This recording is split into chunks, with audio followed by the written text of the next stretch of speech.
Azad Kashmir which in house तब्दीली फैसला दा वेला आ गया। वज़ीर-ए-आज़म आजाद कश्मीर चौधरी इनवार उल हक के खिलाफ तहरीक अदम एतमाद उत्ते रायशुमारी अज होगी। अरकान दी आमद जारी है। नामजद वज़ीर-ए-आज़म फैसल मुमताज राठौर ने वजारत तो इस्तीफा दे दिता है। तहरीक अदम एतमाद की मंजूरी लई 27 वोट दरकार।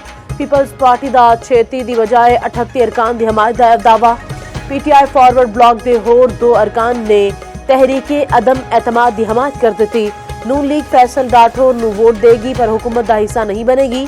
मुस्लिम लीग नून दा कबल अज वक्त इंतखाबात का मुतालबा बरकरार। आजाद कश्मीर कानून साज असम्बली का इजलास 3 बजे होगा। मुजफ्फराबाद शहर में सिक्योरिटी के सख्त इंतजामात। आजाद कश्मीर के नवे वज़ीर-ए-आज़म का हलफ कल मुतवक्के। जे तहरीक कामयाब हो गई तो फैसल राठौर आजाद कश्मीर के 16वें ते मौजूदा ऐवान के 4थे वज़ीर-ए-आज़म होवनगे। विफाकी आईनी अदालत ने काम शुरू कर दिता। पहला फैसला भी सुना दिता। King Edward university vice chancellor की तकर्री के खिलाफ हाईकोर्ट का फैसला खत्म। चीफ जस्टिस अमीनुद्दीन की सरबराही विच मुकदमात की समात। अदालत ने रिमार्क्स दिते केस 8 साल तक सुप्रीम कोर्ट में समात लई मुकर्रर न होया। अदालती हुक्म तो कोई फरीक मुतासिर होवे ते दरखास्त दे सकता है। विफाकी आईनी अदालत के 2 जज जस्टिस रोजी खान ते जस्टिस अरशाद हुसैन शाह ने हल्फ चुक लिया। चीफ जस्टिस अमीनुद्दीन खान ने नवे जजा को हल्फ लिया। हल्फ बरदारी की तकरीब इस्लामाबाद हाई कोर्ट में हुई। विफाकी आईनी अदालत के जजा की तादाद 7 हो गई। विफाकी आईनी अदालत लई 3 बेंच तश्कील दे दिते गए। पहले बेंच में chief justice Aminuddin, justice Ali Baqir Najafi ते जस्टिस अरशद हुसैन शामिल ने। दूजे बेंच में जस्टिस हसन रिजवी ते जस्टिस के आगा शामिल। तीजे बेंच में जस्टिस आमिर फारूक ते जस्टिस रोजी खान शामिल। वज़ीर-ए-आज़म शहबाज शरीफ अज कराची का एक रोज़ा दौरा करेंगे। वज़ीर-ए-आज़म कराची कैंट स्टेशन के अपग्रेडेशन मनसूबे का जायजा लेंगे। वज़ीर रेलवे हनीफ अब्बासी वज़ीर-ए-आज़म को मनसूबे बारे ब्रीफिंग देंगे। वज़ीर-ए-आज़म अब्दुल कादिर पटेल दे घर जाएंगे। पीपी रहनुमा नू बेटे की शादी की मुबारकबाद देंगे।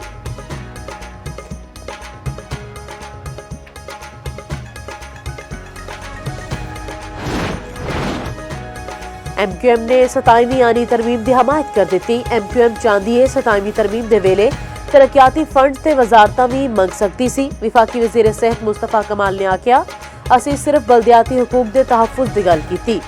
26वीं आईनी तरमीम के वक्त भी बल्दियाती बिल तो मुतल्लिक गल की सी। असी 1 पॉइंट एजेंडे उत्ते हुकूमत विच शामिल होए। असी सिर्फ बल्दियाती हुकूमत के तहफ़्फ़ुज़ की गल की। MQM चाहती है कि वसाइल सिर्फ निचली सतह तक पहुँचाए जान।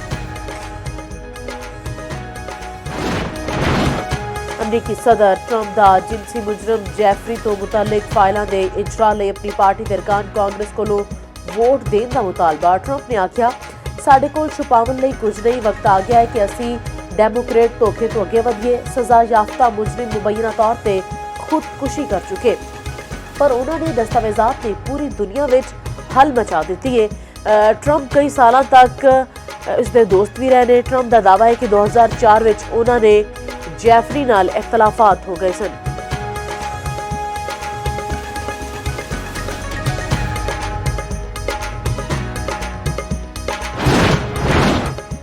जंग लाने की कोशिश हुई तो उंज ही जवाब देवांगे जिवें मई विच दिता गया।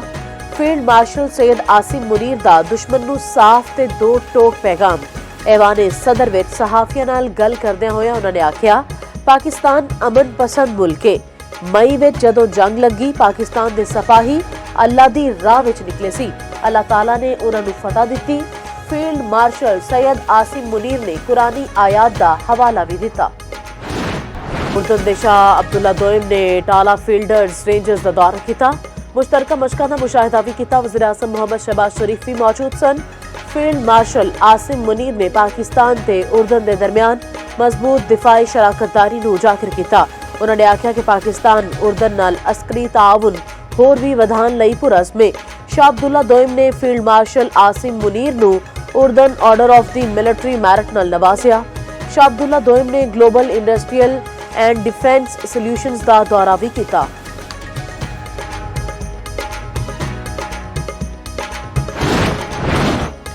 पाकिस्तान के आला तरीन दोस्त लई पाकिस्तान का आला तरीन एवॉर्ड।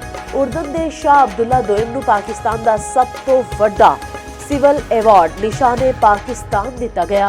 सदर मुमलिकत नूं भी शाह अब्दुल्ला दोइम ने उर्दन दा आला तरीन एवार्ड पेश किया। वज़ीर आज़म शहबाज शरीफ की तकरीब विच शिरकत फील्ड मार्शल आसिम मुनीर, नायब वज़ीर आज़म इसहाक डार ते chairman People's Party Bilawal Bhutto भी मौजूद सन। खातून अव्वल आसफा भुट्टो ते विफाकी वज़रा भी शरीक सन। सदर आसिफ अली जरदारी ते शाह अब्दुल्ला दोइम दी ऐवान सदर विच मुलाकात हुई। विफाकी वज़ीर दाखिला मोहसिन नकवी नाल चीनी सफीर जियान जिग डोंग दी मुलाकात पाक चीन दो तरफा तालुकात ते बाहमी दिलचस्पी दे मामलिਆਂ उत्ते तबादला ख्याल किया गया। चीनी सफीर ने इस्लामाबाद विच खुदकुश हमले की मुजम्मत की। कीमती जाना दे ज़िया उत्ते इजहार ताज़ियत किया। मोहसिन नकवी ने आख्या पाकिस्तान दहशतगर्दी नाल सब तो वध मुतासिर होने वाला मुल्क है। इंसदाद दहशतगर्दी ते सिक्योरिटी ताउन होर मजबूत बनाने उत्ते इत्तफाक किया गया। जजां दा ज़मीर मैनू ते नवाज शरीफ नूं गलत सज़ावां उत्ते क्यों नहीं जागिया। मैं हल्फन आख सकती हाँ कि मैं किसी तो इंतकाम नहीं लिया। वज़ीर आला पंजाब मरीम नवाज दी लंदन विच मीडिया नाल गलबात आख्या जादू टूने नाल हुकूमत चलावन बारे पूरी दुनिया जानदी है। भारत खिलाफ फतह दिलाउण ते फील्ड मार्शल दी पूरी दुनिया विच पजीराई हुई। वज़ीर आला पंजाब गैर मुल्की दौरा पूरा करके वतन वापस पहुंच गईयां। मरीम नवाज शरीफ लंदन तो लाहौर पहुंचियां। पाकिस्तान ने लंका ढा दी। वनडे सीरीज विच क्लीन स्वीप। पाकिस्तान ने श्रीलंका नूं 6 विकेटां नाल हरा दिता। 212 रन का हदफ पाकिस्तान ने 4 विकेटां दे नुकसान ते आसानी पूरा कर लिया। फखर जमान ते मोहम्मद रिजवान ने निसफ सेंचुरियां स्कोर कीतियां। हुसैन तल्लत ने 42 रन की नाकाबले शिकस्त इनिंग खेडी। मोहम्मद वसीम जूनियर ने 3, हारिस रऊफ ते फैसल अकरम ने 2-2 विकेटां हासिल कीतियां। हारिस रऊफ ने वनडे सीरीज विच 9 विकेटां हासिल कीतियां। विफाकी वज़ीर दिफा ख्वाजा आसिफ भी रावलपिंडी क्रिकेट स्टेडियम अपने। वज़ीर आज़म शहबाज शरीफ ते चेयरमैन पीसीबी मोहसिन नकवी दी कौमी टीम नूं जित दी मुबारकबाद। चेयरमैन सैनेट वज़ीर आला सिंध ते गवर्नर सिंध दी भी मुबारकबाद। भारत नूं पाकिस्तान दे हथों एक होर शिकस्त। राइजिंग स्टार एशिया कप विच पाकिस्तान शाहीन्स ने भारत ए नूं 8 विकेटां नाल शिकस्त दी। पाकिस्तान शाहीन्स ने 137 रन का हदफ 14वें ओवर विच पूरा कर लिया। भारत ए दी टीम पहले बैटिंग करके 136 रन से आउट हो गई। मां सदाकत 79 रन बना के नुमाया रहे। मोहम्मद नईम ने 14 ते यासर ने 11 रन स्कोर किए।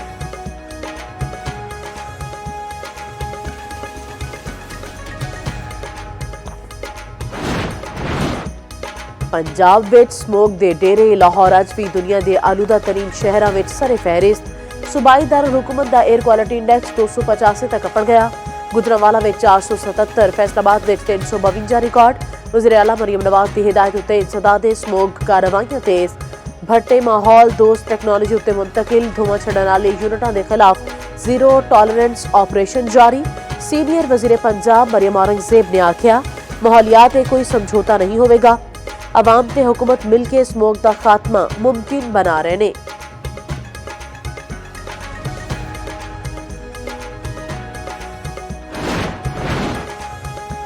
आबादी ते मईशत एक दूजे नाल जुड़े हुए चैलेंज ने। सानू आबादी के हिसाब नाल वसाइल का इंतजाम करना पैंदा है। विफाकी वज़ीर खजाना मोहम्मद औरंगजेब दी इस्लामाबाद विच तकरीब नाल खिताब आख्या ज्यादा आबादी वसाइल ते गुरबत का सबब बनदी है। कच्चियां आबादियां भी मसाइल का बायस बन रही ने। माहौल दोस्त मईशत के फरोग उत्ते तवज्जो देनी होएगी।